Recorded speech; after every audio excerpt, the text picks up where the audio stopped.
The Earl of Ashford was not a man given to softness.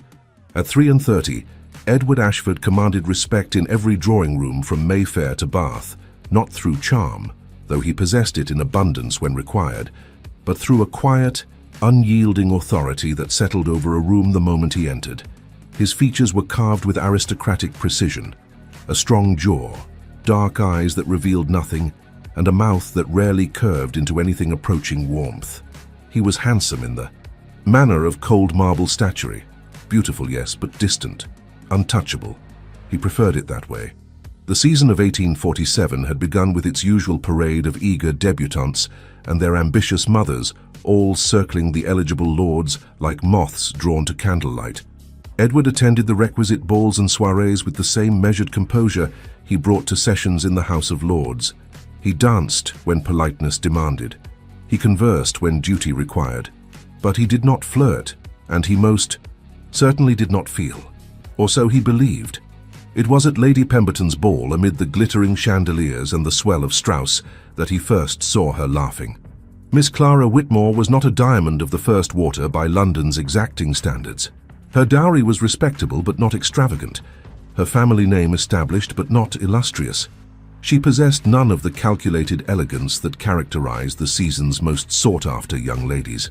What she did possess, however, was something far more dangerous, a smile that transformed her entire countenance into something luminous, something that seemed to carry sunlight in its wake. And she smiled often. Edward noticed this with immediate disapproval. He stood near one of the tall windows overlooking the garden, a glass of claret in hand, observing the dancers with the detached interest of a man who had seen 100 such evenings and expected nothing new from this one. But then her laughter rang out. Genuine, unrestrained, utterly unsuitable for a young lady of breeding, and his gaze fixed upon her with an intensity that surprised him. She was dancing with young Hartley, a pleasant enough fellow with more enthusiasm than sense, and whatever he had said had sent her into peals of amusement. Her eyes, grey, he thought, or perhaps blue in this light, sparkled with unguarded joy. Her gloved hand rested on Hartley's shoulder as they turned through the figures of the dance, and she smiled at him as though he had given her the moon itself. Something cold and sharp twisted in Edward's chest. Foolish girl, he thought darkly. Does she not know how she appears? How easily such unguarded emotion can be exploited, twisted, used against her? He turned away, draining his glass with more force than necessary. But throughout the evening his attention returned to her again and again, drawn by some magnetism he could neither understand nor approve.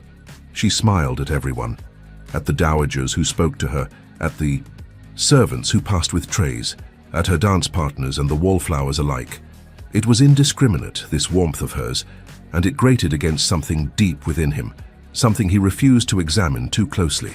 When Lady Pemberton, ever the determined matchmaker, finally maneuvered an introduction, Edward's expression remained perfectly neutral.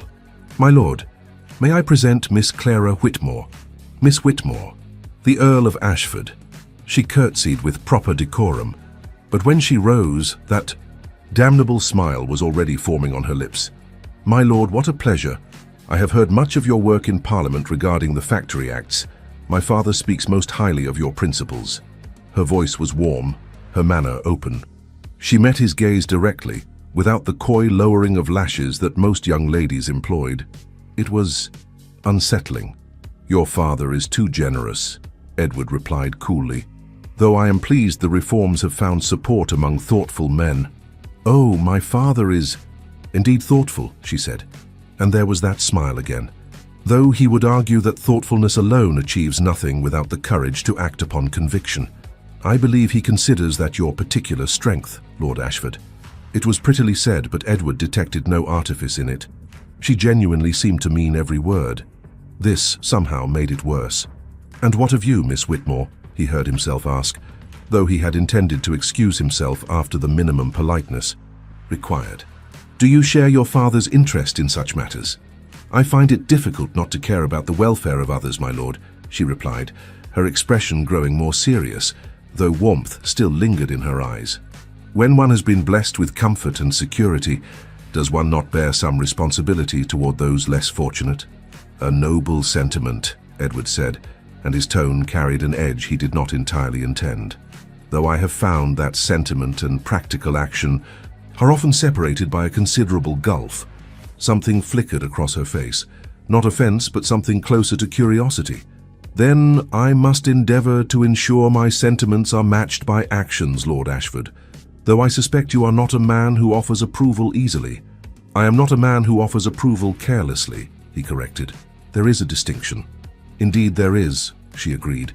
And then, impossibly, she smiled at him, a softer version of that radiant expression she had bestowed so freely throughout the evening. "I shall consider myself duly warned, my lord." Before he could formulate a response, her next partner appeared to claim his dance, and she curtsied again before departing. Edward watched her go, noting with inexplicable irritation how she smiled at this new partner too, with the same warmth she had shown everyone else. Over the following weeks, Edward found himself in Miss Whitmore's vicinity with increasing frequency. It was mere coincidence, of course. They moved in the same circles, attended the same functions. That his gaze should seek her out in crowded rooms meant nothing beyond a natural vigilance regarding her continued want of proper reserve. And she continued to smile at everyone. She smiled at old Lord Cavendish as he told his interminable stories of his diplomatic service. She smiled at the fortune hunters who clustered around the season's heiresses. She smiled at ladies who whispered behind their fans and gentlemen who stared too, boldly. It was maddening in its consistency, this generous distribution of her warmth, and Edward felt his jaw tighten each time he witnessed it. He told himself it was concern for her reputation. A young lady who displayed her emotions so openly invited speculation, invited those who would take advantage. Someone needed to guide her toward more appropriate conduct. When next they met, at a musicale hosted by the Duchess of Waverley, Edward maneuvered the conversation with deliberate purpose. "Miss Whitmore," he began, after the soprano had concluded her performance and the audience had scattered into smaller groups. "Might I offer you some advice?" She turned to him with interest, her fan resting idle in her hands. "Of course, Lord Ashford. I am always willing to learn." "You have a generous nature," he said carefully, choosing his words with precision. "It does you credit in many respects. However, in society, such openness can be misinterpreted.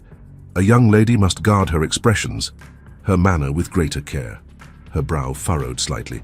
"I am not certain I understand your meaning, my lord." "You smile readily," Edward said, more bluntly than he had intended. "At everyone and everything. It gives an impression of undiscriminating warmth. Some might mistake such behavior for encouragement where none is intended." The change in her expression was subtle but unmistakable. The warmth dimmed, replaced by something more guarded. "I see. You believe my manner is inappropriate." "I believe it is unwise," he corrected. "You are young, Miss Whitmore, and perhaps do not yet understand how easily natural kindness can be misconstrued in the intricate dance of society's expectations. And you, my lord, being so much older and wiser, have taken it upon yourself to educate me in proper conduct." Her tone remained perfectly polite, but something had shifted in it, a coolness that had not been present before. "I offer guidance that any thoughtful observer might provide," Edward replied, irritation prickling at the back of his neck. "You may, of course, disregard it entirely. I merely thought you might wish to protect yourself from unwarranted speculation." Clara regarded him for a long moment, her grey eyes, definitely grey, he decided, studying his face with an intensity that made him want to look away. But he held her gaze, his own expression as impassive as ever. "Thank you for your concern, Lord Ashford," she said finally. "I shall give your words due consideration." But she did not smile when she said it, and Edward felt an inexplicable sense of loss. In the days that followed, he noticed with grim satisfaction that Miss Whitmore had taken his advice to heart, at least where he was concerned. When they encountered one another at various functions, she greeted him with perfect courtesy, but without the warmth she had initially shown. Her smile, when directed at him, was polite and contained, revealing nothing of that inner light he had first witnessed. He told himself this was precisely what he had intended. She was learning discretion, learning to guard herself properly. That other gentleman still received her unfiltered warmth, while he received only cool politeness, was of no consequence. He had not wanted her smiles regardless. Yet on a rain-swept evening in late May, as Edward stood in the card-room at White's, half listening to Henley drone on about his new hunters, he found his thoughts drifting inexorably to a pair of grey eyes and a smile that had ceased to shine for him. He had been right to correct her behavior. He was certain of it. So why did the certainty feel so much like regret? The past was not a country Edward Ashford visited willingly. It lingered nonetheless like a persistent shadow in peripheral vision, present even when deliberately ignored, shaping every decision, coloring every interaction with the cautious reserve that had become his defining characteristic. To understand the Earl's carefully constructed walls, one would need to venture back nearly 15 years, to a time when he had been merely Lord Edward Ashford, second son of the Duke of Pemberton, and foolish enough to believe in the transformative power of love. Her name had been Lady Beatrice Ashworth, and she had been exquisite. Edward had been 19, fresh from Oxford, still possessed of the dangerous optimism that comes before experience teaches its harsher lessons. Beatrice had been a widow of 25, sophisticated, beautiful, with knowing eyes and a laugh that promised mysteries he was desperate to unravel. She had selected him from among her many admirers with what he believed was genuine affection, had whispered words of love in darkened gardens, had made him feel as though his every thought and feeling mattered deeply to her. He had been prepared to offer her everything: his name, his fortune, his utterly besotted heart. Then his elder brother had died in a riding accident, and overnight everything had changed. Edward had become the heir. The second son with romantic notions had transformed into the future Earl of Ashford, bearer of an ancient title and considerable estates. And Beatrice, his beloved Beatrice, had shown him precisely how much his heart had truly mattered to her. "Darling Edward," she had said, her voice honey-sweet in the small parlour where she had summoned him, "you must understand that circumstances have altered considerably. As the Earl's intended, I shall be expected to... Well, we must be practical, mustn't we? Your father will expect a more suitable match now, someone younger, more biddable, a proper countess." He had stared at her, comprehension dawning with sickening slowness. "You are ending our understanding." "Not ending precisely," she had demurred, reaching out to trace one gloved finger along his jaw, a gesture that had once made his pulse race and now made his stomach turn. "Merely adjusting. You needn't look so stricken, my dear. Surely you knew what this was." "I knew what I believed it to be," he had replied, his voice strange to his own ears. "Clearly I was mistaken." She had smiled then, and he had seen it for what it truly was, the indulgent expression one might offer a naive child. "You are so very young still, Edward. You'll learn in time that emotion is a luxury. Position, security, advantage, these are the currencies that matter. I'm simply teaching you a valuable lesson. Consider me educated," he had said coldly, and had walked away from her without looking back. But the lesson had been learned far more thoroughly than even Beatrice could have anticipated. Edward's father, the old Duke, had died within the year, leaving Edward to assume the title at barely 21. He had thrown himself into his duties with fierce determination, managing estates, taking his seat in the Lords, involving himself in reforms and legislation that mattered. He had perfected the art of cool detachment, had learned to view every interaction through the lens of strategic advantage, had built walls around whatever remained of that foolish romantic boy until he was quite certain nothing could breach them. He danced when required, but never lingered. He conversed but revealed nothing of substance. He allowed eligible young ladies to display their accomplishments for his consideration, but felt nothing beyond a vague, dispassionate assessment of their suitability as a potential countess, an assessment that thus far none had satisfied. Not because they lacked beauty or breeding or fortune, but because he could not bear the thought of allowing anyone close enough to wield that kind of power over him again. And then Miss Clara Whitmore had smiled at him, and something he had believed safely buried had stirred like movement beneath winter ice.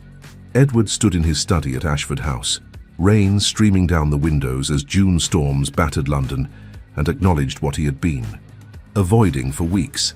His interest in Miss Whitmore was not born of appropriate concern for a naive young lady's reputation.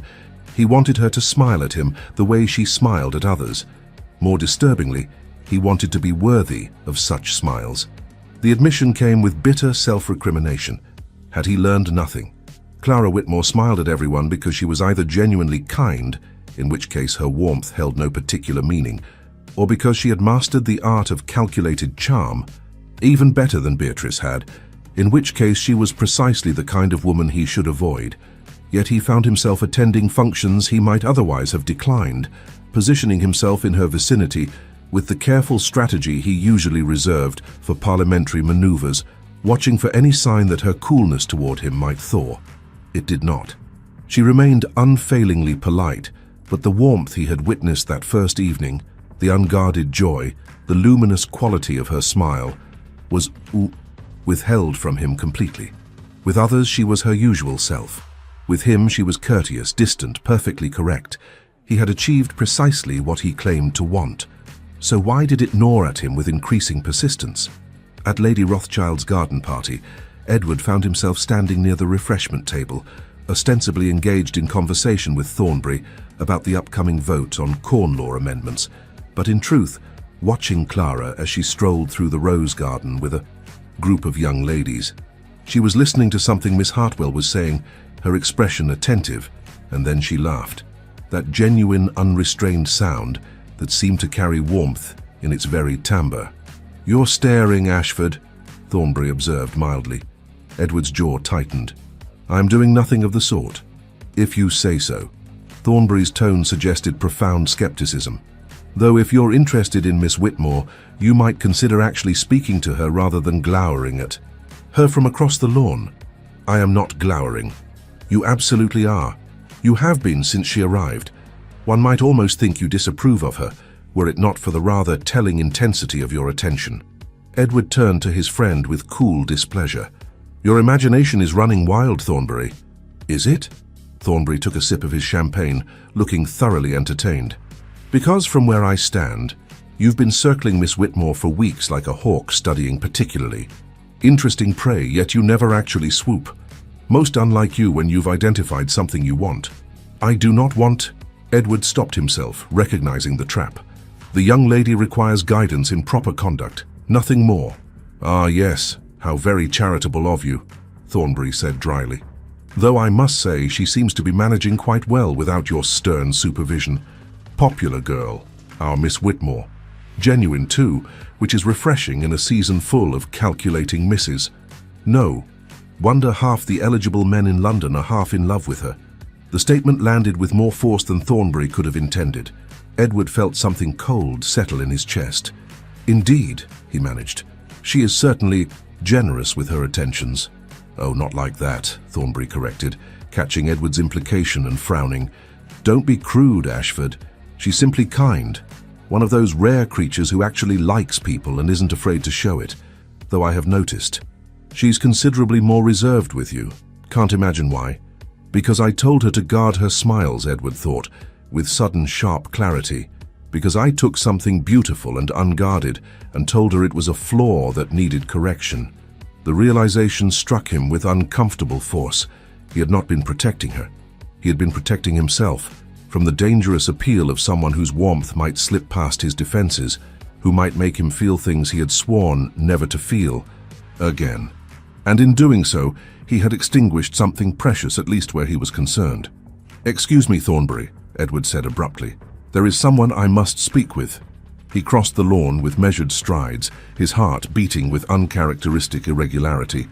Clara was sitting on a stone bench beneath a climbing rose, momentarily alone as her companions had drifted toward the refreshment table. She looked up as he approached, and he saw her expression shift. Not precisely. Guarded, but certainly cooler than the warm afternoon warranted. "Lord Ashford," she greeted him, inclining her head politely. "Miss Whitmore, might I join you for a moment?" She gestured to the space beside her on the bench, and he sat, maintaining proper distance between them. For a long moment neither spoke. Edward found himself uncharacteristically at a loss for words, uncertain how to bridge the gap his own actions had created. "The roses are particularly fine this year," Clara said, finally breaking the silence with social grace. "Lady Rothschild's gardeners are to be commended." "Indeed." Edward paused, then continued with careful deliberation. "Miss Whitmore, I fear I may have spoken inappropriately when last we had occasion for private conversation. Her eyebrows rose slightly. At the Duchess of Waverley's musicale, do you mean? Yes. I offered advice that, upon reflection, may have been presumptuous. You told me I smiled too readily and should guard my expressions. With greater care, Clara said evenly, that my warmth might be misconstrued as encouragement. Yes. Edward kept his gaze fixed on the roses rather than meeting her eyes. I believed I was offering useful guidance. I now think I may have been mistaken in my assessment. Mistaken? There was something in her voice he could not quite identify. In what particular aspect, my lord? In suggesting that your natural warmth is a fault requiring correction. The admission came with difficulty. Years of carefully maintained reserve, warring against an unfamiliar compulsion toward honesty. You are as you are. Perhaps there is no need to alter that. Silence stretched between them. Edward finally forced himself to look at her and found her studying him with an expression of mingled surprise and something else, something that might have been disappointment. I am as I am, she repeated softly. And yet, Lord Ashford, you found what I am to be wanting. Insufficient, unwise. Those were your words, if I recall correctly. I spoke from... He stopped himself. What could he say? That he had spoken from fear, from bitter experience that had nothing to do with her, from the desperate need to maintain walls that her smile threatened to undermine? I spoke from a limited perspective, he said finally, one shaped by experiences that are not your burden to bear. Clara rose from the bench, smoothing her skirts with hands that, Edward noticed, trembled slightly. Thank you for your honesty. Lord Ashford, it is more than many would offer. She met his eyes then, and he saw something in her gaze that made his chest tighten. But you need not concern yourself further with my conduct or my character. I release you from any imagined obligation to guide me toward behavior you find more suitable. Miss Whitmore, if you will excuse me, my lord, I believe Miss Hartwell is signaling for my attention. She curtsied with perfect propriety and walked away, her spine straight, her movements graceful, leaving Edward sitting alone among the roses with the uncomfortable realization that he had just lost something he had never actually possessed. But wanted, he acknowledged silently, watching her rejoin her friends and seeing her smile return as she entered their circle. He wanted it more than he could reasonably justify, and he had no earthly idea what to do about it. If Edward Ashford had thought his attempted apology would bridge the distance he had created, the following weeks proved him thoroughly mistaken. Clara Whitmore was nothing if not consistent in her newly acquired coolness toward him. She was never rude. Such overt discourtesy would be beneath her, but she maintained a polite distance that was somehow worse than open hostility.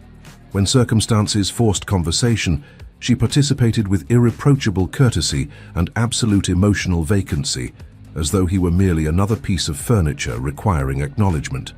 Meanwhile, she continued to bestow her warmth on seemingly everyone else in London society. Edward told himself this did not matter. He had centuries of aristocratic breeding at his disposal, an unshakable sense of his own consequence, and absolutely no need for the approval of one provincial young lady with more heart than sense. Yet he found himself attending Lady Blackwood's ball with an eagerness he refused to examine too closely, arriving earlier than his usual fashionably late entrance, his eyes scanning the ballroom with purpose he would not admit even to himself. He located her almost immediately. She stood near the musicians' gallery, deep in conversation with Lord Ashton. The Viscount was younger than Edward by several years, possessed of easy charm and ready laughter, and was known throughout the ton as an amiable, harmless sort of fellow. Women liked him because he made them feel comfortable. Men liked him because he bore no threat to their own social standing. Edward had never particularly cared for him, one way or another, until he saw Clara smile at something Ashton said, that full, genuine smile that transformed her entire countenance, and felt something dark and possessive unfurl in his chest. She was wearing blue silk that evening, a gown that should have been unremarkable but somehow made her eyes appear more grey than usual, luminous in the candlelight. Her hair was dressed simply, with none of the elaborate arrangements favoured by more fashion-conscious ladies, but the simplicity suited her. She looked like herself, Edward thought, unaffectedly lovely in a way that had nothing to do with artifice, and everything to do with the unguarded warmth that still, even after his criticism, radiated from her when she forgot to guard it. She did not guard it with Ashton. Edward watched as they moved into the dance. A waltz, naturally, because fate had apparently decided to be particularly cruel that evening. Ashton's hand rested at Clara's waist, properly positioned but somehow appearing. More intimate than Edward's rigid sense of propriety could tolerate.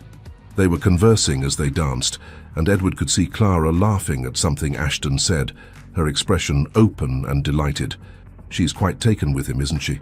Edward turned to find Lady Thornbury at his elbow, his friend's wife regarding him with knowing eyes that missed nothing. "I have no idea to whom you refer," Edward replied coolly. "Of course you don't," Lady Thornbury said with thinly veiled amusement. "Just as you haven't been watching Miss Whitmore and Lord Ashton for the past 10 minutes, with an expression that would curdle milk. Tell me, Ashford, when did you become so transparent?" "I am merely observing the dancing," Edward said, though he could hear the lack of conviction in his own voice. "Certainly, and I am merely noting that Lord Ashton has been pursuing Miss Whitmore quite determinedly this past fortnight. He's a good match for her, kind disposition, adequate fortune, genuinely fond of her. They suit each other well, don't you think?" Something twisted painfully beneath Edward's ribs. "If you say so." "I do say so. In fact, there's talk that he may make her an offer before the season ends." Lady Thornbury paused delicately. "Unless, of course, someone else intends to declare his interest. Competition has a way of focusing the mind, I've found." Edward's jaw tightened. "Lord Ashton is welcome to pursue Miss Whitmore if he wishes. I have no claim on the lady's affections." "No," Lady Thornbury agreed. "You absolutely do not. You made quite certain of that, from what I understand. Pity, really. She's exactly the sort of woman a man like you needs, someone who might actually convince you to feel something again." Before Edward could formulate a suitably cutting response, Lady Thornbury had drifted away, leaving him alone with observations he had no desire to acknowledge. The waltz concluded, and Edward watched as Ashton escorted Clara from the floor, his hand lingering at her elbow just a moment longer than strictly necessary. They moved toward the refreshment tables, and Edward found himself following at a careful distance, positioning himself where he could overhear their conversation without appearing to eavesdrop. "You are too kind, my lord," Clara was saying, accepting a glass of champagne with a smile that made Edward's hands clench at his sides. "I fear you overestimate my abilities considerably." "On the contrary," Ashton replied warmly. "I've heard you play, Miss Whitmore, and I assure you my praise is entirely justified. Your interpretation of Chopin was the finest I've heard outside a concert hall. You have a genuine gift." "You shall make me quite insufferable with such compliments," Clara said, but her eyes sparkled with pleasure at his words. "Impossible," Ashton declared. "You haven't a vain bone in your body. It's one of the many things that is, one of the many admirable qualities you possess," he had nearly said. Something else, Edward realized with sudden, sharp clarity. Something more personal, more revealing. Clara had noticed too, judging by the slight color that rose in her cheeks, but she did not seem displeased by the Viscount's near declaration. Instead, she smiled at him with a softness that made Edward want to overturn the nearest table. "You are very good to me, Lord Ashton," Clara said quietly. "More than I perhaps deserve." "Nonsense. You deserve every good thing this world can offer." The simple sincerity in Ashton's voice was somehow worse than flowery poetry would have been. He meant it, Edward could tell. The man was genuinely, thoroughly smitten with Clara Whitmore, and he made no effort to conceal it. Why should he? He had done nothing to forfeit her good opinion. He had not told her that her natural warmth was a fault requiring correction. He had not rejected the gift of her smile and then regretted it too late. Edward turned away sharply, unable to watch any more. He made his way to the card room with movements that betrayed none of the turbulence he felt, settled himself at a table with Henley and Blackwood, and proceeded to lose 3 hands in a row through sheer inattention. "Steady on, Ashford," Henley said cheerfully. "You're playing like a green boy, something troubling you?"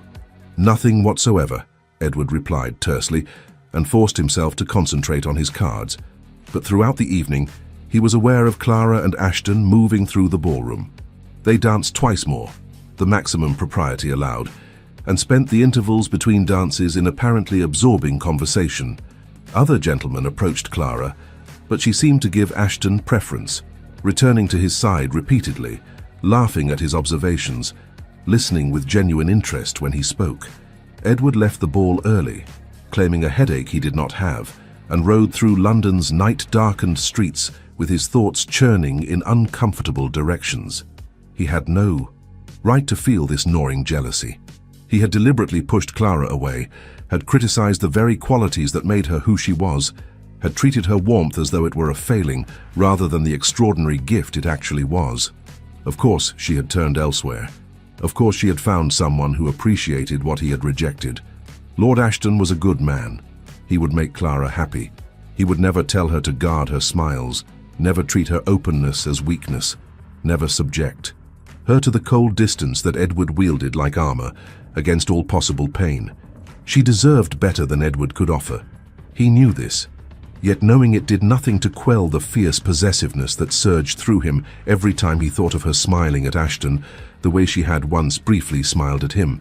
The following week brought a garden party at the Thornburys' Richmond estate, and Edward attended despite knowing full well that both Clara and Ashton would be present. He told himself he was merely maintaining his social obligations. He was not, absolutely not, seeking opportunities to torture himself with the sight of Clara bestowing her affection on another man. The afternoon was unseasonably warm, the kind of June day that made London society remember why England's poets had bothered to compose verses about summer. The Thornburys' gardens were extensive, with carefully manicured lawns giving way to more naturalistic arrangements of trees and flowering shrubs, paths, winding down toward the Thames visible in the distance.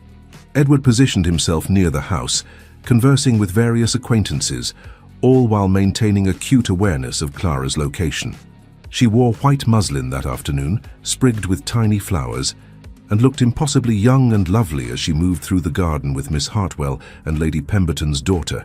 Ashton joined her group within minutes of arriving, and Edward watched as Clara's face brightened at the Viscount's approach. They fell into conversation immediately, their ease with each other apparent even from a distance. "They make a handsome couple, don't they?" Edward turned to find his host standing beside him, Thornbury's expression far too knowing for comfort. "If you say so," Edward replied non-committally. "I do say so. Ashton's been quite open about his intentions, means to offer for her any day now. Waiting for the right moment, I expect. Can't say I blame him. She's a rare find, is Miss Whitmore. The genuine article." Each word landed like a blow Edward refused to acknowledge. "I wish them both joy, then." "Do you?" Thornbury asked skeptically. "Because from where I stand, you look as though you're contemplating murder, and I'm fairly certain we can't have the Earl of Ashford arrested for killing a peer, even a minor one, in my garden." "Don't be absurd." "I'm rarely absurd, Ashford. Observant, perhaps. Tactless on occasion. But absurd? Never." Thornbury paused, then continued more seriously. "Whatever happened between you and Miss Whitmore, you might consider whether your pride is worth the cost you're paying." "There is nothing between myself and Miss Whitmore," Edward said flatly. "There never was." "No? Then why do you look at her as though she's personally responsible for every disappointment you've ever suffered, while simultaneously looking as though you'd set London ablaze if she asked you to?" Edward had no response to this, primarily because Thornbury's observation struck uncomfortably close to truths he was not prepared to examine. His friend sighed. "I've known you 15 years, Ashford. I've watched you turn yourself into marble, refusing to feel anything that might make you vulnerable. It's a sad thing to witness, particularly in a man who once had such capacity for genuine emotion. But if you've decided that life is safer lived behind walls, then I suppose that's your choice to make. Just don't pretend you're content with the decision." Thornbury walked away before Edward could formulate a response, leaving him standing alone with observations he would much rather not consider. The afternoon dragged on with interminable slowness. Edward found himself tracking Clara's movements with the precision of a military campaign, noting every time Ashton made her laugh, every gentle touch to her arm or hand, every shared glance that spoke of growing intimacy. It was while watching Clara and Ashton stroll toward the lower gardens, somewhat separated from the main party, that Edward felt something inside him finally crack. He could not do this. He could not stand here, civilized and contained, and watch Clara Whitmore fall in love with another man without at least acknowledging what he felt, even if it was too late, even if she had every right to reject him, even if his pride would be shattered in the process. Without allowing himself time to reconsider, Edward set down his glass and followed the path Clara and Ashton had taken, his heart hammering in a most undignified manner. He found them standing beneath an ancient oak, partially screened from the rest of the party by carefully arranged shrubbery.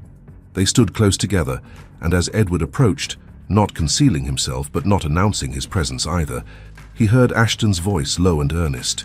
"Miss Whitmore, Clara, if I may, I have waited these weeks to find the right moment, but I find I can wait no longer. You must know how deeply I admire you, how much I have come to—" "Please," Clara interrupted gently, and Edward saw her place one hand on Ashton's arm. "My lord, you honor me greatly, but I must ask you to pause before you say something we might both regret." Ashton's expression fell. "You are refusing me before I've even asked the question." "I am attempting to spare us both an awkward moment," Clara said softly. "You are everything kind and good, Lord Ashton. Any woman would be fortunate to receive your regard, but my heart is not, that is, I cannot offer you what you deserve."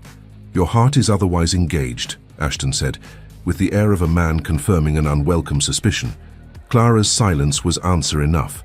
Edward stood frozen, concealed by the oak's massive trunk, unable to move or breathe or think beyond the single overwhelming question. "With whom?" "Forgive me," Clara said finally, her voice barely audible. "I wish it were otherwise. I wish I were capable of returning your affection, but I find I cannot command my heart, as reason would dictate." "May I at least know the identity of my rival?" Ashton asked, a tempting lightness though pain threaded through his words. "Is he aware of his good fortune?" "He is not my rival," Clara replied quietly. "And no, I do not believe he is aware, nor would it matter if he were. My feelings are not returned, nor have I any expectation that they might be." "Then he is a fool," Ashton said with surprising vehemence. "Whoever he is an absolute fool, and I hope someday he realizes precisely what he has lost." "You are kind to say so," Clara murmured, "though I suspect the fault lies with me rather than with him. I am not what he seeks, and there is no remedy for that." They spoke a few moments longer, Ashton accepting his dismissal with grace that spoke well of his character, before making their way separately back toward the house. Edward remained concealed behind the oak, his thoughts in absolute chaos. Clara loved someone who did not return her affection, someone she believed did not want her. The possibility that he might be that someone had not occurred to him until this moment. It seemed impossible. He had done nothing to earn her regard, everything to forfeit it. He had been cold, critical, dismissive of the very qualities that made her extraordinary. Yet Lady Thornbury's words returned to him. "You look at her as though she's personally responsible for every disappointment you've ever suffered, while simultaneously looking as though you'd set London ablaze if she asked you to." And Clara's own words to Ashton, "I am not what he seeks, and there is no remedy for that." Edward emerged from behind the oak on unsteady legs, his usual composure shattered entirely. If Clara Whitmore loved him, and the possibility seemed both impossible and inevitable, then he had treated that love with criminal carelessness. He had taken something precious and rare and told her it was faulty. He had rejected a gift he had been too damaged to, recognized, too afraid to accept. And now, standing in Thornbury's garden with the late afternoon sun slanting through the leaves, Edward Ashford felt the full weight of what he had done, what he had lost, and what he might never have the chance to reclaim. The marble cracked, the walls crumbled, and beneath it all, finally, terrifyingly, he felt, Edward Ashford was not a man who acted on impulse. Impulse was for younger sons, for men without consequence, for those whose decisions affected only themselves. As the Earl of Ashford, every action carried weight, every choice reverberated through estates and tenants and the ancient legacy of his name. He did not pursue married women or engage in duels or make declarations he might later regret. Yet as he stood in Thornbury's garden, having overheard Clara's gentle refusal of Lord Ashton, Edward felt impulse warring with every principle he had spent 15 years constructing. The urge to go to her immediately, to demand whether he was indeed the object of her misplaced affection, to lay bare feelings he barely understood himself. It was nearly overwhelming. Nearly. Reason reasserted itself as he made his way back toward the house. What precisely did he intend to say? That he had overheard a private conversation not meant for his ears? That he might be capable of returning feelings he could not even properly name? That despite having pushed her away repeatedly, having criticized her very nature, having done everything possible to ensure she would never regard him warmly, he now found he could not bear the thought of her loving him unrequited. It was the height of arrogance, the pinnacle of selfish presumption. She deserved better than a man who had spent 15 years perfecting the art of emotional unavailability, better than someone who had told her that her warmth, the very core of who she was, required correction. Better than an Earl who had been so damaged by past betrayal that he had mistaken a gift for a threat. Edward told himself this repeatedly over the following days. He attended functions knowing Clara would be present and maintained careful distance.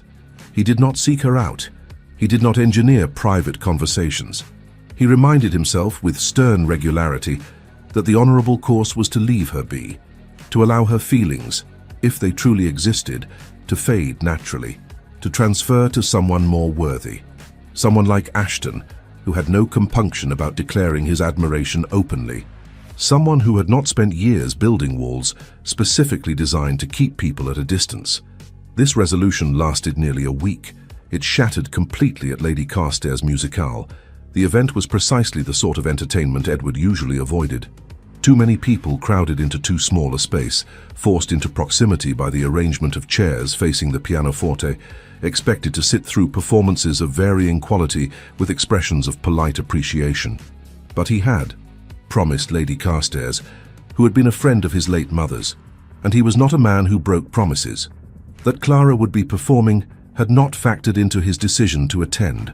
He had only learned of her inclusion in the program after arriving, when Lady Carstairs had enthused about the particular treat they were all to enjoy. "Such a gifted young woman," his hostess had said, squeezing his arm with maternal affection. "You really must hear her play, Ashford.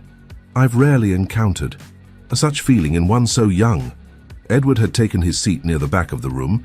He preferred to observe from distance and had waited through 3 performances of competent but uninspired playing. Then Clara had moved to the pianoforte.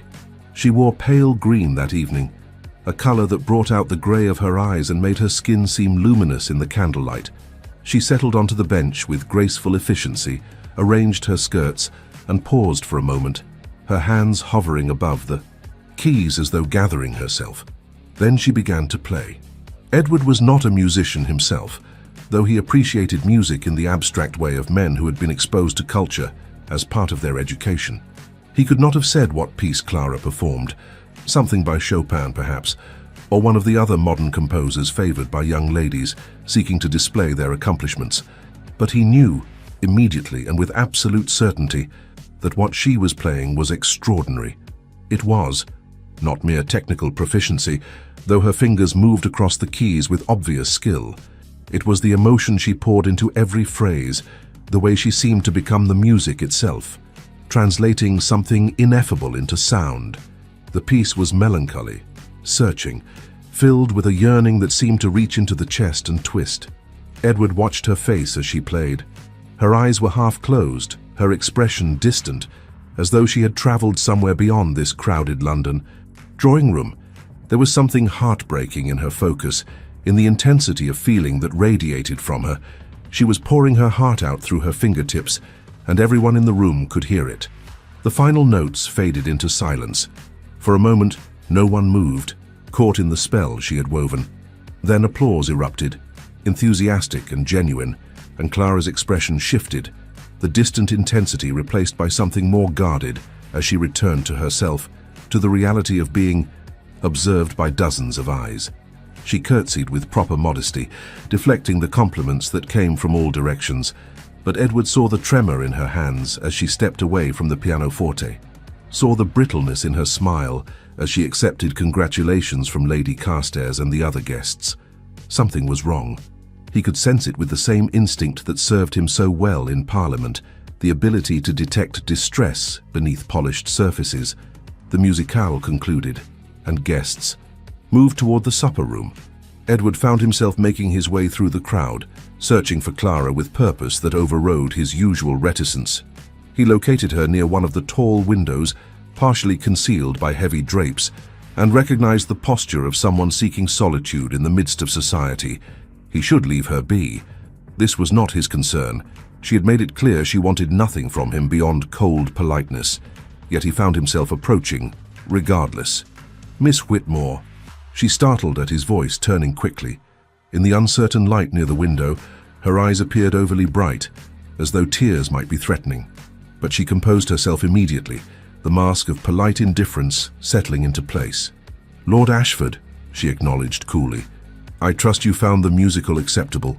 "Your performance was exceptional," Edward said bluntly. "But you already know that." "You are too kind, my lord." "I am rarely kind," he corrected. "I am, however, truthful. And the truth is that what you played was remarkable. It was also profoundly sad." He paused, studying her face. "Are you well, Miss Whitmore?" The question seemed to surprise her. Something flickered in her expression. Vulnerability, quickly suppressed. "I am perfectly well, my lord. Why would you think otherwise?"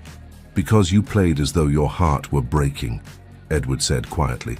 "And now you look as though you might shatter if someone speaks to you too kindly." For a moment, her composure wavered. Her eyes met his, and he saw pain there, real, deep pain that had nothing to do with anything so simple as unrequited love, for a man who had been too damaged to recognize it. "That is quite an observation from someone who has spent the past months ensuring he knows as little about me as possible," Clara said, her voice tight with restrained emotion. The accusation struck true. Edward absorbed it without defense because he deserved it. "You are right," he acknowledged. "I have been deliberately distant, for reasons that have nothing to do with you and everything to do with my own failures." "Lord Ashford." "Please," he interrupted before courage failed him. "Please, just listen for a moment. I know I have no right to ask anything of you. I know I have treated you poorly, dismissed qualities that should have been treasured, maintained distance where warmth was offered. But I am asking, despite all of that, tell me what is wrong. Let me help if I can." Clara stared at him as though he had spoken in a foreign language. "Why?" she asked finally. "Why, after months of coldness, do you suddenly concern yourself with my welfare?" "Because I love you," Edward thought with sudden, shocking clarity. "Because somewhere between your first smile and this moment, I fell in love with you, and I was too much of a coward to admit it even to myself." But he could not say that. Not here, not now, not when she was clearly distressed about something that had nothing to do with him. "Because you played Chopin as though it were a requiem," he said instead, "and because, regardless of what you may think of me, I am not so lost to basic humanity that I can watch someone suffer and do nothing." Clara's laugh was bitter, entirely unlike her usual warmth. "Basic humanity. How reassuring." She moved as though to step past him, to rejoin the other guests, but Edward caught her arm gently. "Please," he said again, and was startled by the rawness in his own voice. She stopped, though she did not look at him. For a long moment, silence stretched between them, heavy with everything unspoken. "My father is ill," Clara said finally, so quietly he had to lean closer to hear. "Very ill. The doctors have told us there is little hope. Weeks, perhaps. A month if we are fortunate." The words landed with devastating finality. Edward's hand tightened on her arm reflexively, though he was barely conscious of the gesture. "Clara, Miss Whitmore, I am so deeply..." "Sorry, are you?"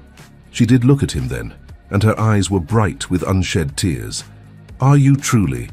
Or is this merely the appropriate thing to say? The polite expression of sympathy one offers when tragedy befalls an acquaintance?" The words were unfair, but Edward understood they came from pain, not malice. "I am truly sorry," he said steadily. "Your father is a good man. His work on the factory acts has saved countless lives. His loss will be felt far beyond your family."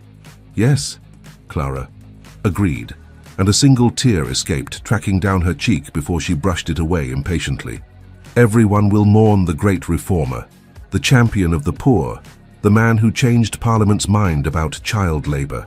Her voice broke slightly. But I will mourn my father, the man who taught me to play chess, who read me poetry when I was ill, who told me that kindness was never weakness, even when the world insisted otherwise. Something in Edward's chest cracked open completely.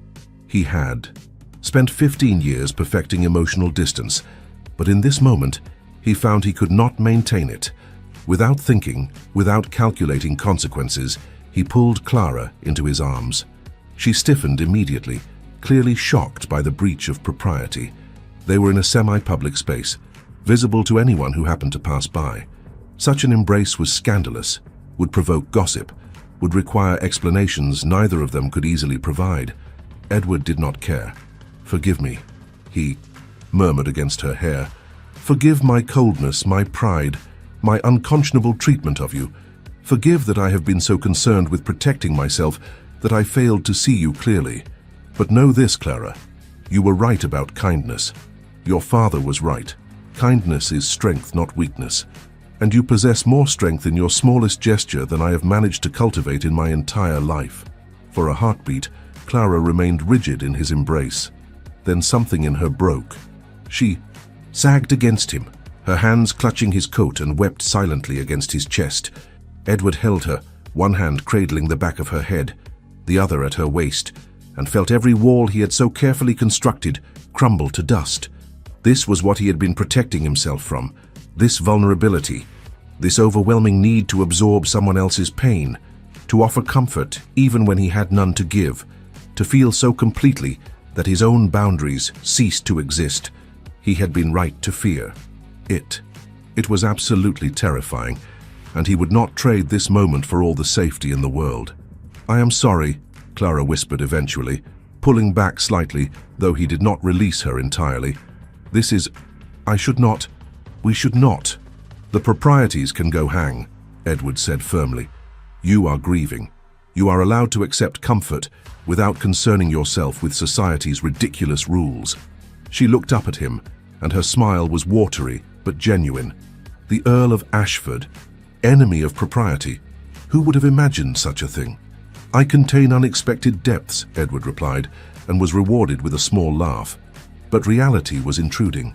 They could not remain here indefinitely, and Clara's distress would be noticed if they did not return to the other guests. Edward released her reluctantly, though every instinct screamed at him to maintain physical contact. "When do you leave for... Where is your father?" "Hampshire, and we leave tomorrow morning." Clara had regained her composure, though her eyes remained red. "I do not know when I shall return to London. Perhaps not at all this season." Something close to panic flared in Edward's chest. She was leaving. Tomorrow. And he had wasted weeks, months, in stubborn pride and deliberate distance. "Clara," he began, then stopped. What could he say? That he loved her? He barely understood it himself. That he wanted to court her properly. Her father was dying. This was hardly the moment for romantic declarations. That he had been a fool. She already knew that. "Yes, my lord?" She watched him with an expression he could not read. Hope and resignation mingled together. "I wonder, might I call on you? In Hampshire, I mean. To see how you are managing. To offer whatever assistance might be needed." It was the wrong thing to say. He knew it immediately. Her expression shuttered, warmth replaced by something colder. "How very kind of you, Lord Ashford," she said, her tone formal. "But I must decline your generous offer. We have no need of assistance, and I am certain you have more pressing obligations here in London." "Clara, thank you for your concern about my father," she continued, speaking over him as though he had not attempted to use her given name. "And thank you for your momentary comfort. But I think it best if we return to our previous understanding. Polite acquaintances, nothing more." "That is not what I want," Edward said with more force than intended. "Is it not?" Clara met his eyes directly. "Because from where I stand, my lord, it appears to be precisely what you have wanted from the beginning. Distance, propriety, cordial indifference. You have been remarkably consistent in communicating these preferences." "I was wrong," Edward insisted, "about all of it." "Perhaps," Clara allowed. "But you were wrong with such conviction, Lord Ashford. that I find myself disinclined to believe that one moment of compassion represents genuine change. People do not transform so completely, so quickly. Clara, please, I must rejoin my mother, she said firmly. She will be looking for me. If you will excuse me, my lord. She curtsied with perfect propriety and walked away, leaving Edward standing alone by the window with the taste of ashes in his mouth. He had finally broken through his own walls, finally allowed himself to feel, finally found the courage to reach for what he wanted. And Clara had rejected him, not cruelly, not unjustly, but completely. Edward remained by the window long after she had gone, staring out at the darkened London street beyond, and understood with perfect clarity that he had brought this entirely upon himself. His past had poisoned his present, his fear had cost him his future, and his pride, his damnable, inflexible pride, had ensured that when Clara Whitmore had needed him most, he had failed her so completely that she no longer trusted even his genuine offers of support. The worst part, the absolutely unbearable part, was that she was right not to trust him. He had earned her coldness, he had cultivated it deliberately, he had no one to blame but himself, and now she was leaving, and he might never have the chance to prove he could be better than the man he had shown her. The house felt empty. Not physically. Ashford House contained the same furniture, the same servants, the same centuries of accumulated possessions, as always. But something essential had drained from it, leaving behind spaces that echoed, with silence Edward could not fill. Clara had left London 3 days ago. Edward knew this because he had made inquiries, discreet ones through Thornbury, careful not to reveal the intensity of his interest. The Whitmore family had departed for their Hampshire estate the morning after Lady Carstairs' musicale, and there had been no word since. No mention of when or if they might return. He told himself this was for the best. Clara needed to be with her father during his final weeks or days. She needed to grieve without the additional burden of navigating London society's expectations. She certainly did not need Edward Ashford imposing his belated realizations and poorly timed emotional revelations into what was already an unbearable situation. Yet he could not stop thinking about her. She invaded his thoughts at the most inconvenient moments, during parliamentary sessions, when he should have been focused on legislation, while reviewing estate accounts that required his full attention.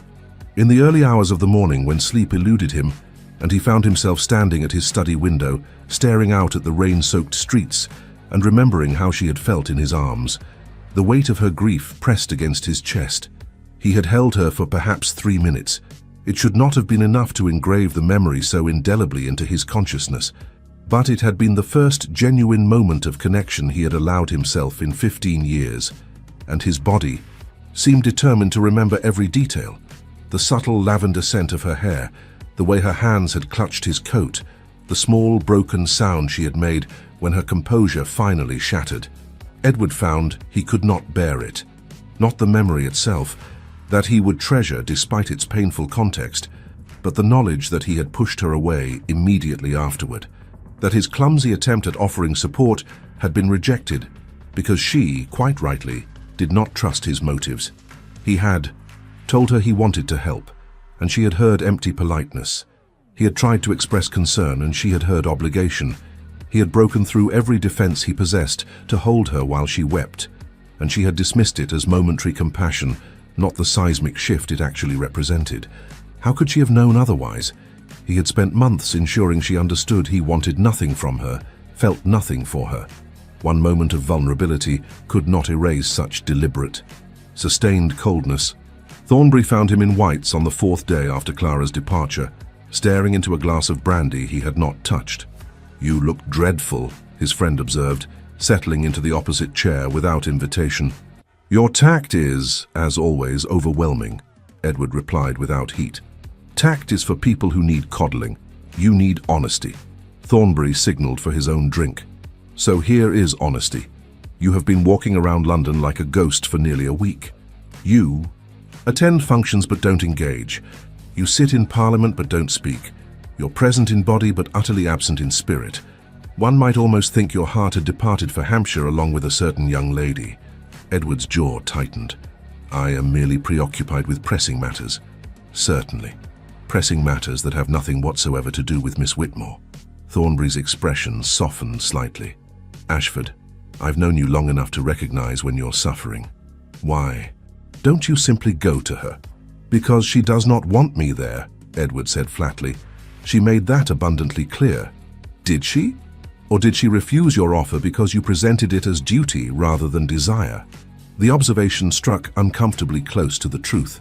Edward took a drink of his brandy, finally more for something to do with his hands than from any desire for the alcohol. "What would you have me do, Thornbury? Appear at her door while her father lies dying and declare myself? Burden her with my feelings when she has far more important concerns? It would be unconscionably selfish. And staying away, allowing her to believe you don't care, that's selfless, is it?" Thornbury leaned forward. "Listen to me, Ashford. That young woman loves you. Lady Thornbury is certain of it, and my wife is rarely wrong about such matters. But Clara Whitmore has pride too, and you've wounded it repeatedly. If you want any chance with her, you need to prove, not say prove, that your feelings are genuine." "How?" Edward heard the desperation in his own voice and hated it. "How do I prove something I barely understand myself? I have spent 15 years ensuring I never felt anything this intensely. I don't know how to navigate it. I don't know what I'm doing." "Then you'll have to learn," Thornbury said simply. "You're one of the most intelligent men I know, Ashford. You've mastered parliamentary procedure, estate management, political strategy. Apply that same intelligence to matters of the heart. Start with the basics. She's grieving, she's frightened, she's trying to maintain composure while her world crumbles.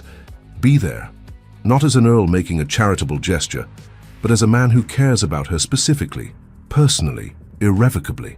Edward wanted to protest that it was not so simple, that his presence might be unwelcome, that he could not simply insert himself into a family crisis uninvited.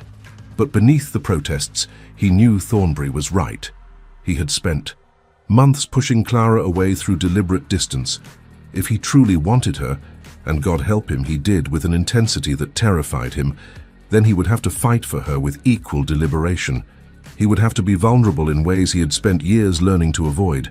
He would have to risk rejection, humiliation, pain. He would have to prove through actions rather than words that he had changed. That evening, Edward sat in his study with rain hammering against the windows and attempted to write a letter. He had written thousands of letters in his life, to political allies, to estate managers, to his man of business. Words came easily when discussing legislation or crop rotations or investment strategies, but attempting to convey feeling, to express emotion he barely understood, to Clara Whitmore, who had every reason to doubt his sincerity, the words would not come. He tried various approaches: formal condolences regarding her father's illness, too cold; expressions of concern for her welfare, too impersonal; attempts at emotional vulnerability, too much, too soon, too likely to be dismissed as manipulation. Nothing felt right. By midnight, he had burned 3 attempts in the fireplace and sat staring at blank paper, the pen idle in his hand. Perhaps letters were not the answer. Perhaps some things could not be adequately expressed through written words, no matter how carefully chosen. Perhaps, as Thornbury had suggested, the answer was simply to be present. The decision made itself. Edward rose from his desk, summoned his valet, and began issuing instructions for travel preparations. They would leave for Hampshire at first light. He would present himself at the Whitmore estate and offer what? His company, his support, his willingness to do whatever might be needed, from sitting in silent companionship to managing practical matters that grief might render difficult. And if Clara refused him, if she turned him away at the door, then at least he would know he had tried. At least he would not spend the rest of his life wondering what might have happened if he had found the courage to risk his pride for something infinitely more important. He slept little that night, his mind churning with possible scenarios, with words he might say and how she might respond. But as dawn broke grey and rain soaked over London, Edward felt something he had not experienced in years: hope. It was fragile, this hope, easily crushed, but it was real, and he would protect it as carefully as he had once protected his heart. The journey to Hampshire required most of the day, made longer by muddy roads and persistent rain that seemed determined to mirror Edward's internal turbulence. He spent the hours in the carriage alternating between rehearsing what he might say and questioning every decision that had brought him to this point. What if Clara refused to see him? What if her father had already died, and his arrival was the worst possible timing? What if she had been correct in her assessment, that he was offering duty, not genuine feeling, and his presence would only burden her further? The doubts accumulated with each mile. The Whitmore estate appeared in late afternoon, a handsome manor house of grey stone, smaller than Ashford's principal seat, but well maintained and dignified. Gardens that would likely be beautiful in better weather showed evidence of careful tending, though the rain had battered the late summer flowers into submission. Edward alighted from the carriage and stood for a moment, staring at the house, gathering courage that should have been unnecessary for a man of his rank and consequence. He was the Earl of Ashford. He did not falter, except that he did, apparently, when facing a woman who had every reason to send him away. But he had come this far. He would not turn back now. Edward approached the door and knocked, rain dripping from his hat, his coat soaked despite his best efforts. A butler answered, elderly, with the dignified bearing of a long-time family retainer. "The Earl of Ashford to see Miss Whitmore," Edward said, producing his card. "I realize I arrive without warning, but the matter is, I would be most grateful if she would grant me a few moments of her time." The butler's expression revealed nothing. "Please wait here, my lord. I shall inquire." Edward waited in the entrance hall, water pooling around his boots, feeling more uncertain than he had since he was 19 years old and courting disaster with Lady Beatrice.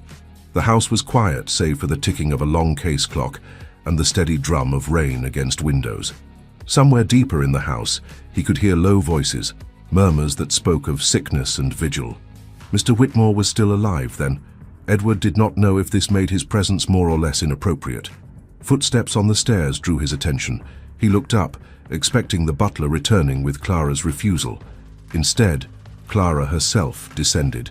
Still wearing the same clothing she must have worn throughout the day, her hair slightly disordered, exhaustion evident in every line of her body. She stopped halfway down the stairs, staring at him with an expression Edward could not interpret. "Lord Ashford," she said quietly, "what are you doing here?" This was his moment. The prepared speeches, the careful words he had rehearsed, all of it fled in the face of her actual presence. "I came because I needed to know you were managing," Edward said simply. "Because the thought of you bearing this alone was insupportable. Because I care, Clara, regardless of whether you believe me, regardless of whether you want me here. I care." Silence stretched between them, heavy with everything unspoken. Then Clara descended the remaining stairs, her eyes bright with tears she was too tired to suppress, and Edward knew, with absolute, terrifying certainty, that whatever happened next would determine the entire course of his future. Clara stood at the bottom of the stairs, studying him with an intensity that made Edward want to look away, but forced himself to withstand. "You came all the way from London," she said finally, her voice carefully neutral. "In this weather, without warning." "Yes. Why?" It was the same question she had asked at Lady Carstairs' musicale, but this time Edward understood she was offering him another chance, perhaps his last chance. The answer mattered in ways he was only beginning to comprehend. "Because I have made many mistakes in my life," Edward began, choosing his words with excruciating care. "But the worst was convincing myself that caring for someone made me weak.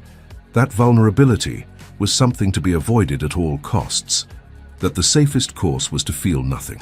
He paused, holding her gaze. "And then I met you, and you smiled at everyone with such unguarded warmth, and it terrified me. Because I wanted that warmth directed at me, and I knew that if I allowed myself to care, to feel, I would lose the control I had spent years perfecting." Clara's expression remained guarded, but something flickered in her eyes. "So you told me to stop smiling." "So I told you to stop smiling," Edward agreed, the words tasting bitter. "I told you that your greatest gift was a flaw requiring correction. I rejected what I most wanted, because I was too much of a coward to admit I wanted it. And I have been paying for that cowardice every day since." "Pretty words, my lord," Clara said softly. "But I have heard pretty words before from men who wanted something from me. How do I know these are anything more than another strategy, another way to maintain control?" The question was fair, more than fair. Edward had given her every reason to doubt his sincerity. "You don't," he admitted. "You have no reason to trust me. I have been cold when you offered warmth, critical when you deserved appreciation, distant when you needed connection. I hurt you deliberately, repeatedly, because I was so determined to protect myself that I could not see I was destroying something precious." He took a step closer, though he was careful not to crowd her. "But I am asking, begging if I must, for the chance to prove that I can be better. Not through words, but through action. Through presence, patience, whatever you need from me. I am not asking for your forgiveness, Clara. I know I do not deserve it, but I am asking for the opportunity to earn it." Clara wrapped her arms around herself, and Edward noticed properly for the first time how exhausted she appeared. There were shadows beneath her eyes, and her shoulders carried a weight that had nothing to do with physical burden. "My father is dying," she said quietly. "Perhaps tonight, perhaps tomorrow, perhaps next week if God is merciful. I do not have the strength to navigate your emotional awakening at the same time, Lord Ashford. I cannot manage your feelings while barely managing my own." The words struck like physical blows, but Edward absorbed them without defense. "Then don't," he said simply. "Don't manage my feelings at all. Let me manage yours instead. Or at least, let me share the burden of managing them. Whatever you need. Someone to sit with you in silence. Someone to handle practical matters so you can focus on your father. Someone to simply be present while you grieve. I am here. Not as an Earl making a charitable gesture, as Edward, as the man who loves you, even though he was too damaged to recognize it until far too late." The confession emerged before he could stop it, raw and unpolished and terrifyingly honest. Clara's breath caught audibly. "You don't mean that," she whispered. "I do." Edward held her gaze steadily. "I love you, Clara Whitmore. I love your warmth, your kindness, the way you smile at the world as though it deserves your joy. I love your strength, your principles, the way you refuse to dim your light, even when cold, bitter men suggest you should. I love that you play Chopin as though your heart is speaking through your fingertips.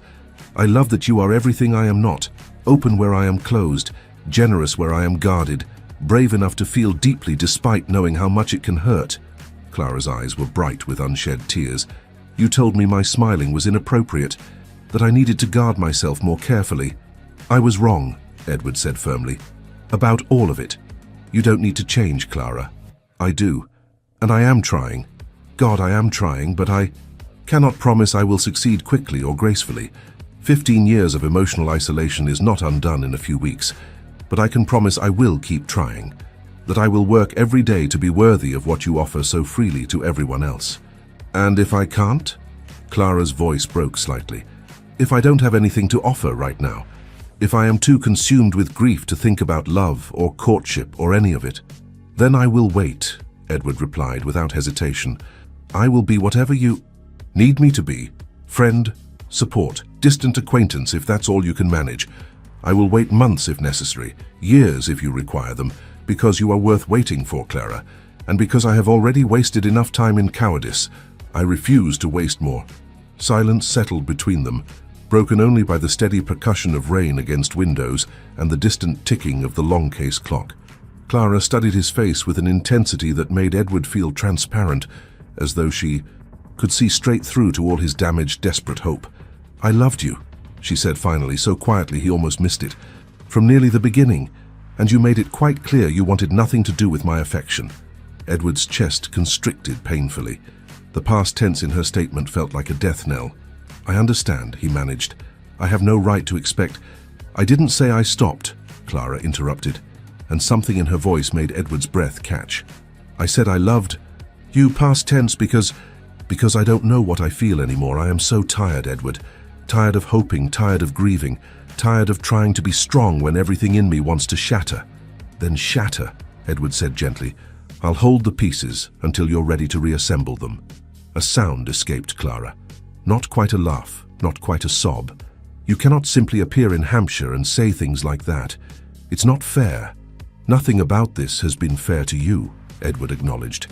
"But I am here now, and I am not leaving unless you explicitly ask me to. Even then, I'll probably only retreat as far as the village inn and return tomorrow to try again." That did produce a laugh, watery but genuine. "You're persistent." "I am beginning to understand what matters," Edward corrected. "And you matter, Clara. More than my pride, more than my fear, more than anything else." Clara swayed slightly, exhaustion finally overwhelming her. Edward moved without thinking, closing the distance between them and steadying her with hands on her shoulders. "When did you last sleep properly?" he asked with gentle concern. "I don't remember," Clara admitted.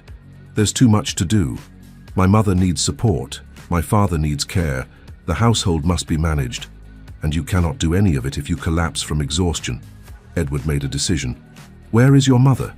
"In my father's room. She rarely leaves his side." "Then I will sit with your father while you rest," Edward said firmly. "No arguments, Clara. You need sleep and I need to feel useful. Allow me this." "You would sit vigil with a dying man you barely know?" "I would sit vigil with the father of the woman I love," Edward corrected. "And from what I know of Mr. Whitmore, I would be honored to keep him company in whatever time he has remaining."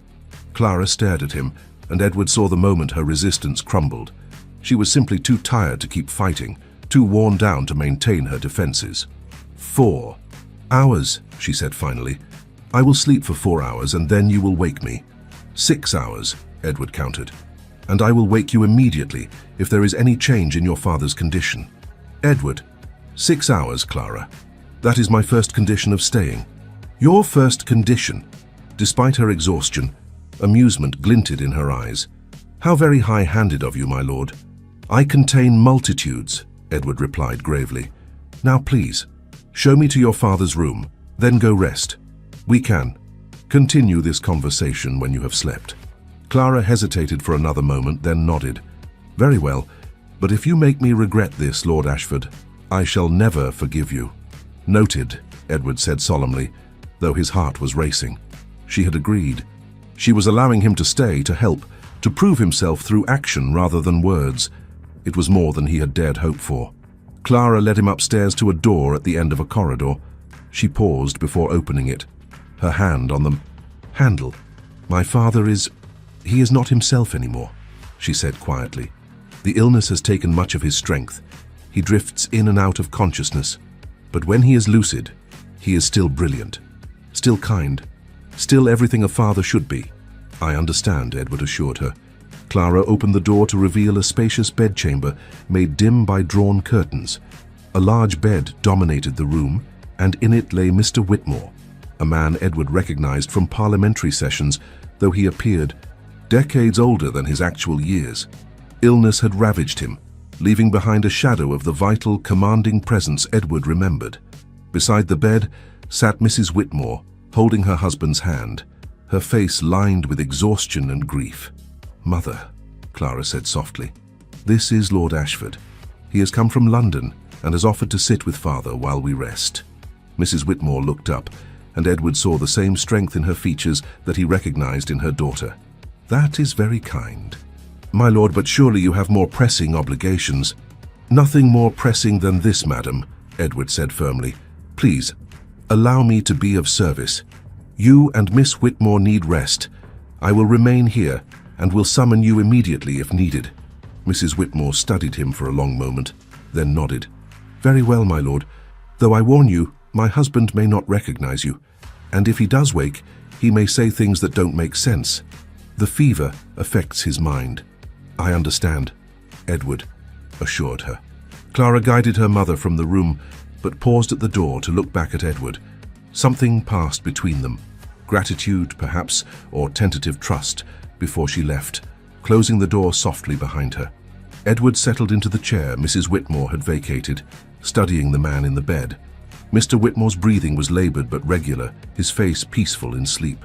This was the man who had raised Clara, who had taught her that kindness was strength, who had shaped her into someone who smiled at the world despite knowing its cruelties. This was the man Edward desperately wanted to impress, but would likely never have the chance to truly know. "Sir," Edward said quietly, though he had no expectation of being heard, "I know you cannot hear me, and perhaps it is cowardly to speak only when you cannot respond.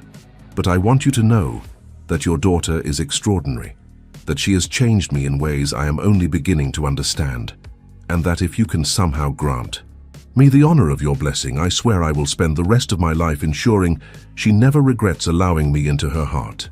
No response came, only the continued rhythm of labored breathing. Edward settled in to wait. The night passed slowly. Edward dozed intermittently, but remained alert for any change in Mr. Whitmore's condition. Once, near midnight, the older man stirred and opened his eyes. They were clouded with fever, but held a spark of awareness. "Who?" Mr. Whitmore's voice was barely audible. "The Earl of Ashford, sir," Edward said gently, leaning closer. "I am a friend of your daughter's. I am keeping you company while she rests." "Clara," Mr. Whitmore's face softened at the name. "My Clara. So bright, so strong. Must protect her." "She doesn't need protection, sir," Edward said softly. "She needs someone who recognizes her strength and cherishes it, rather than trying to diminish it. But I promise you, I will do everything in my power to ensure she is safe and happy." Mr. Whitmore's eyes focused on Edward with surprising intensity. "You love her." It was not a question, but Edward answered anyway. "Yes, sir. More than I have ever loved anyone." "Good," Mr. Whitmore whispered. "She deserves everything. Don't let her settle for less." "I won't," Edward promised. "I give you my word." Mr. Whitmore nodded slightly, then his eyes closed again, consciousness slipping away. But there had been a moment of understanding, and Edward felt as though he had received something precious, not quite approval, but perhaps the beginning of it. Dawn broke grey and rainless. Edward was stiff from sitting in the chair all night, but he remained at his post until Clara appeared in the doorway just past 6 o'clock. She had changed her clothes and tidied her hair, but exhaustion still marked her features. "You stayed," she said softly. "I gave you my word," Edward replied. "Your father woke briefly around midnight. He knew you were resting and seemed content with that." Clara moved to her father's bedside, checking his breathing, adjusting his blankets with gentle hands. "Thank you," she said without looking at Edward, "for staying, for caring." "Clara, I am still angry with you," she interrupted, finally meeting his eyes, "for the months of coldness, for making me feel as though my very nature was flawed, for pushing me away when all I wanted was to be allowed close."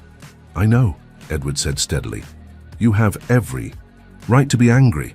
But I am also grateful," Clara continued, "for this, for coming here, for helping when you had no obligation to do so, for saying things I needed to hear, even if I'm not ready to trust them completely." "What do you need, Clara?" Edward asked quietly. "Tell me what you need and I will provide it." She was quiet for a long moment, her hand resting on her father's. "I need someone who stays," she said finally.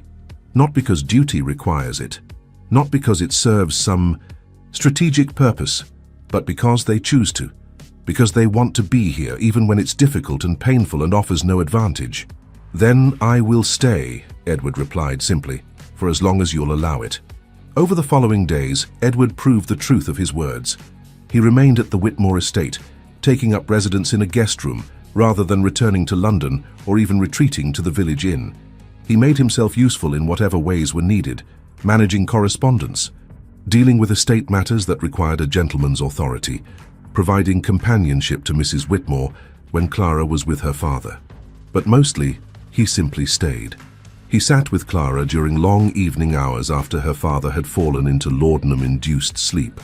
They did not always speak. Sometimes they sat in comfortable silence, Clara working on needlework she would inevitably unpick the next day, Edward reading or pretending to read while actually watching her profile in the candlelight. When they did speak, they talked of inconsequential things at first, books they had read, places they had visited, opinions on parliamentary matters they both followed.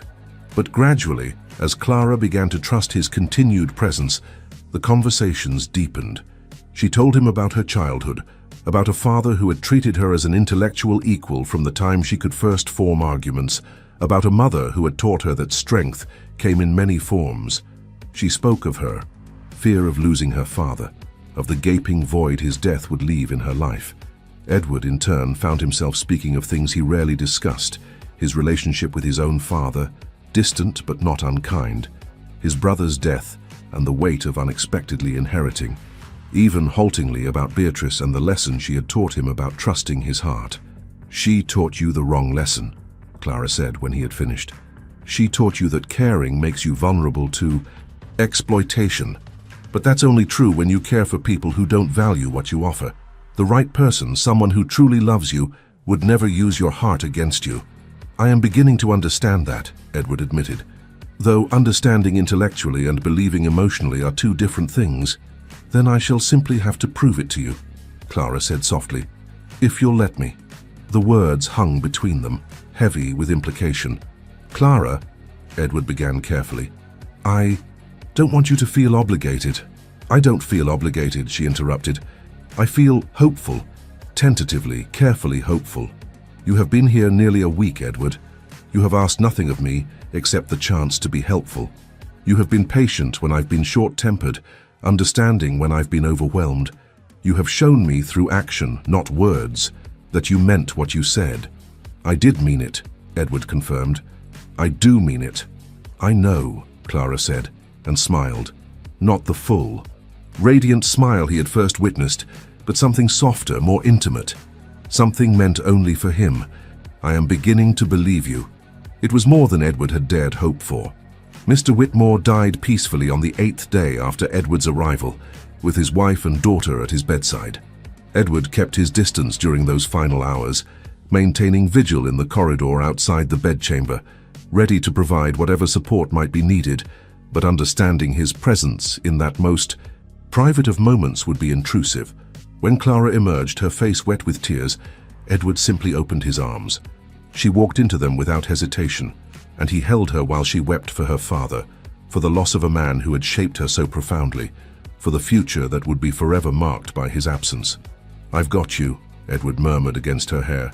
"I'm here, and I've got you." And this time, when he said it, Clara believed him.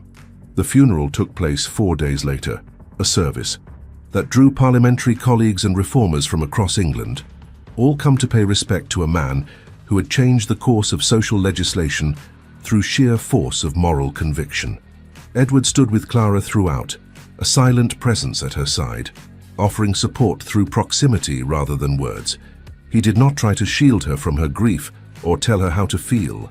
He simply remained present, steady, allowing her to lean on him when she needed, and giving her space when she required solitude.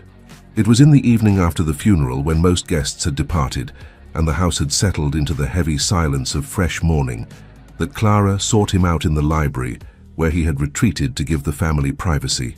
"Walk with me?" she asked from the doorway. Edward rose immediately. "Of course." They walked through the gardens in the twilight, the late summer air finally clear after days of rain. Neither spoke for a long while, both content with silence and each other's company. Finally, Clara stopped beside an old fountain, its stone worn smooth by centuries of water. She turned to face Edward, and in the fading light, her expression was serious, but not sad. "I have been thinking," she began carefully, "about what you said, about earning my forgiveness, about proving yourself through action rather than words." Edward's heart began to race, but he kept his expression neutral. "Yes, you have done that," Clara continued. "This past week and a half, you have been everything I needed without asking anything in return. You have been patient, supportive, present. You have proven, to me, to my mother, to yourself, that you are capable of being more than the cold, distant Earl I first encountered." "Clara, let me finish," she said gently. "Please." Edward nodded, not trusting his voice. "My father told me, the day before he died, that you had promised him something. He was barely conscious, and I thought perhaps he had dreamed it, but he seemed quite certain you had given your word about something important." Edward's throat tightened. He had not realized Mr. Whitmore had remembered that midnight conversation. "What did you promise him, Edward?" Clara asked softly. "I promised," Edward said carefully, "that I would ensure you had everything you deserved, that I would never allow you to settle for less than the happiness and respect you merited, that I would cherish your strength rather than trying to diminish it." Clara's eyes grew bright with tears. "That sounds remarkably like a promise one might make when asking permission to court someone." "It was," Edward admitted. Though your father was kind enough not to demand I make a formal request when he was barely conscious, I would have preferred to ask properly when he could grant or deny me with full awareness of what I was requesting. He granted it, Clara said quietly. He told me the next morning that he had given his blessing to that Earl who finally pulled his head from his arse. Those were his exact words, though he blamed the laudanum for the vulgarity, and that I should not be too hard on you because even good men sometimes require considerable time to recognize what matters most. Despite the gravity of the moment, Edward felt a laugh escape. Your father was a wise man. He was, Clara agreed, and I think he would be pleased to know I intend to follow his advice. Edward's breath caught. Clara, I love you, Edward Ashford, Clara said, her voice steady despite her tears. I have loved you since before I had any sensible reason to do so. I loved you when you told me to guard my smiles. I loved you when you pushed me away. I loved you when you held me while I cried. And I love you now, standing in my father's garden, asking you to be brave enough to love me back without fear, without reservation, without the walls you've spent years constructing. Edward felt something fundamental shift in his chest, as though his heart had been frozen for 15 years and was finally painfully thawing. I am terrified, he admitted honestly. I am terrified of hurting you, of failing you, of proving inadequate to the gift you're offering. I am terrified that I have forgotten how to be the kind of man worthy of someone like you. Then we shall learn together, Clara said simply. Because I am terrified too. Terrified of trusting this, of believing it's real, of opening my heart fully, only to have it rejected again. But I would rather be terrified and brave than safe and alone, wouldn't you? Edward stepped closer, raising one hand to cup her cheek, his thumb brushing away a tear. Yes, he said quietly. God help me. Yes. Then ask me, Clara whispered. Ask me properly, Edward. Not because duty requires it or strategy suggests it or because it's the logical next step. Ask me because you want to, because you love me, because you choose me. Edward's hand trembled slightly as he dropped to one knee there in the garden. Propriety be damned. He took Clara's hand in both of his, looking up at her in the twilight. Clara Whitmore, he began, his voice rough with emotion he no longer tried to suppress. I am not a demonstrative man. I am not easy to love. I carry damage that will take years to fully heal. I will make mistakes, undoubtedly many of them, because I am learning how to be vulnerable for the first time in 15 years. But I love you with every broken, imperfect piece of who I am. I love your warmth, your strength, your unshakable conviction that the world deserves your kindness. I love that you smile freely and refuse to apologize for it. I love that you have forced me to feel again, even when feeling is terrifying. And I am asking you, begging you to marry me. Not to make me a better man, though you will. Not to complete me, though you do. But because I choose you, Clara. Every day for the rest of my life, I choose you. Silence stretched for a heartbeat. 2, 3. Enough for panic to begin clawing at Edward's chest. Then Clara smiled, not the polite, contained smile she had learned to offer him, not the careful, guarded expression she had worn during their months of cool distance, but that full, radiant, unguarded smile that had first arrested his attention at Lady Pemberton's ball. The smile he had spent months trying to extinguish and would now spend a lifetime trying to deserve. Yes, she said simply. Yes, Edward, I will marry you. I choose you too. Edward rose, pulling her into his arms with perhaps more force than was strictly proper, but propriety had ceased to matter somewhere between his arrival in Hampshire and this moment. He held her tightly, burying his face in her hair, and allowed himself to feel, really feel joy for the first time in years. I love you, he murmured against her temple. I will say it as often as you need to hear it until you believe it completely. I believe it, Clara replied, her arms tight around him. But I will never object to hearing it regardless. They stood in the garden as full darkness fell, two people who had both been damaged by life in different ways, finding unexpected wholeness in each other's arms. Edward Ashford, the Earl who had forbidden her to smile, who had rejected the gift of her warmth because he was too afraid to accept it, had finally learned the lesson his marble heart had required. That true strength lay not in building walls, but in having the courage to let them fall for the right person. And Clara Whitmore, who had loved him when he least deserved it, who had been brave enough to keep loving him even when he pushed her away, had taught him that some smiles, the real ones, the ones offered freely to those who cherished them, were worth any risk, any vulnerability, any amount of fear. "Take me home, Edward," Clara whispered. "Where is home?" he asked, genuinely uncertain whether she meant Hampshire or London or some other place entirely. Clara pulled back just enough to look at him, and her smile was radiant in the darkness. "Wherever you are," she said simply. "Home is wherever you are." And Edward, who had spent 15 years believing he was safer alone, finally understood what he had been missing. That the greatest safety, the truest peace, came not from isolation but from allowing someone to truly see him, damaged, imperfect, terrified, and choosing to stay regardless. He had collapsed when she smiled for another man, his carefully constructed walls crumbling in the face of jealousy he could not deny. But he had risen again, rebuilt himself into someone capable of deserving that smile, and claimed it, not through pride or position or aristocratic expectation, but through the simple, terrifying act of being vulnerable enough to love. It was, he thought as he kissed her for the first time beneath a sky full of stars, worth every moment of fear, worth everything.